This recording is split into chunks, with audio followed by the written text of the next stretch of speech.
Hello friends, welcome to our YouTube channel. तो friends, हमने पिछले वीडियो में देखा था कि एफसीएफएस क्या होता है और कॉन्वॉय इफेक्ट क्या होता है। आज के वीडियो में फ्रेंड्स हम एक और सीपीयू शेड्यूलिंग एल्गोरिथम देखेंगे जिसे शॉर्टेस्ट जॉब फर्स्ट कहा जाता है। इसमें क्राइटेरिया होता है बर्स्ट टाइम मतलब total execution time, and mode जो होता है that is non pre-emptive and pre-emptive both.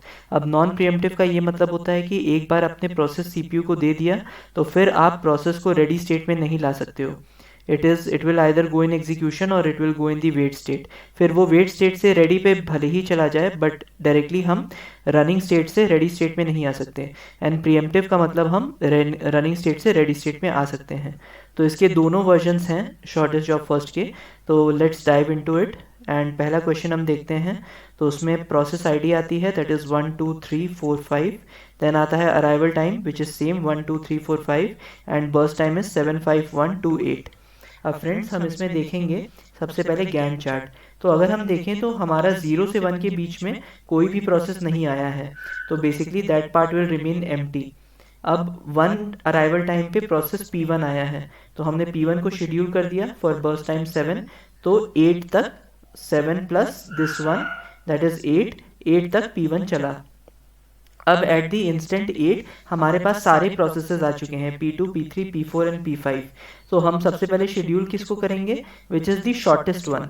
Shortest one is मतलब बर्स्ट टाइम जिसका सबसे कम होगा that is P3।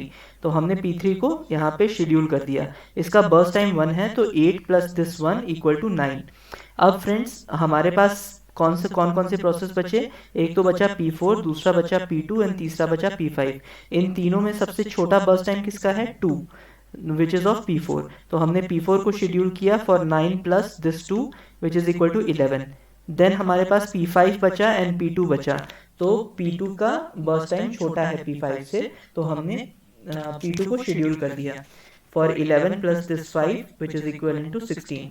Again P5 बस लास्ट में बचा, तो 16 plus 8 which is equal to 24 हमने गैंट चार्ट में देख लिया। अब हमारे पास कंप्लीशन टाइम आता है। P1 का कंप्लीशन टाइम क्या है, 8 है। P2 का कंप्लीशन टाइम 16 है। P3 का 9 है। P4 का 11 है और P5 का 24 है। Turn around time is CT minus 80। तो 8 minus 1 that is 7, 16 minus 2 that is 14, 9 minus 3 6, 11 minus 4 7, 24 minus 5 19। Then waiting time is turnaround time minus burst time. 7 minus 7 0, 14 minus 5 9, 6 minus 1 5, 7 minus 2 5, 19 minus 8 11। अब average turn around time क्या आ जाएगा हमारा 53/5 which is 10.6 and average waiting time आ जाएगा 30/5 that is equal to 6। Friends ये था हमारा first question. अब हम सेकंड क्वेश्चन पे आते हैं। उसके पहले हम एक नोट देख लेते हैं।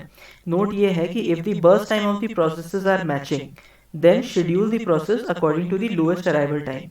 तो हमारा पहले वाले में FCFS में क्या था कि if arrival time is matching then schedule according to the lowest process ID. अब यहाँ पे हमारा क्या है कि अगर बर्स्ट टाइम दो प्रोसेसेस का मैच कर रहा है तो हम लोएस्ट अराइवल टाइम वाले प्रोसेस को लेंगे।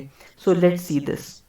यहाँ पे हमें इनिशियली 3 चीज़ें गिवन होगी, एक PID, एक अराइवल टाइम, एक burst time. As a part of answer हमने CT, TAT और WT को यहीं पे एनक्लोज कर दिया है। So first concentrate on these 3, PID, AT and BT। तो this is 1 2 3 4 5 6, this is 6 3 4 1 2 5 and burst time is 1 3 6 5 2 1। अगर हम देखें टाइम t इक्वल टू 0 पे तो कोई प्रोसेस नहीं है, तो सबसे पहले हमारे 0 सा 1 जो होगा एम्प्टी होगा।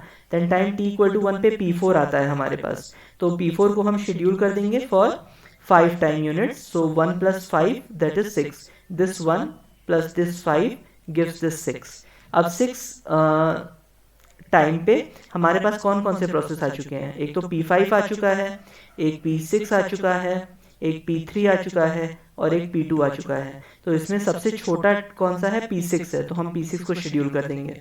देन P1 है, फिर हम P1 को शेड्यूल कर देंगे। देन हमारा P5 है, P5 का 2 है बर्स्ट टाइम, तो P5 को शेड्यूल कर देंगे। फिर P2 का 3 है, तो 13 तक इसे शेड्यूल कर देंगे। फिर P3 का 19 है, तो इसे यहाँ शेड्यूल कर देंगे।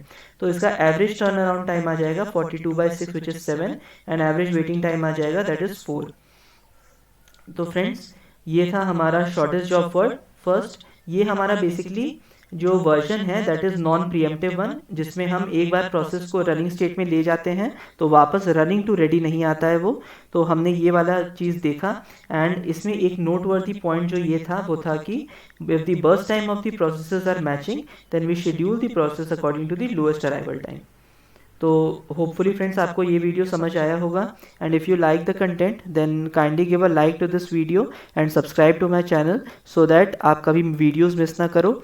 एंड ऐसे ही लाइक करते रहिए, शेयर करते रहिए हमारे वीडियोस को, ताकि हमारा मोटिवेशन बना रहे और हम नेक्स्ट टाइम और भी अच्छे कंटेंट के साथ आप वापस आ सकें।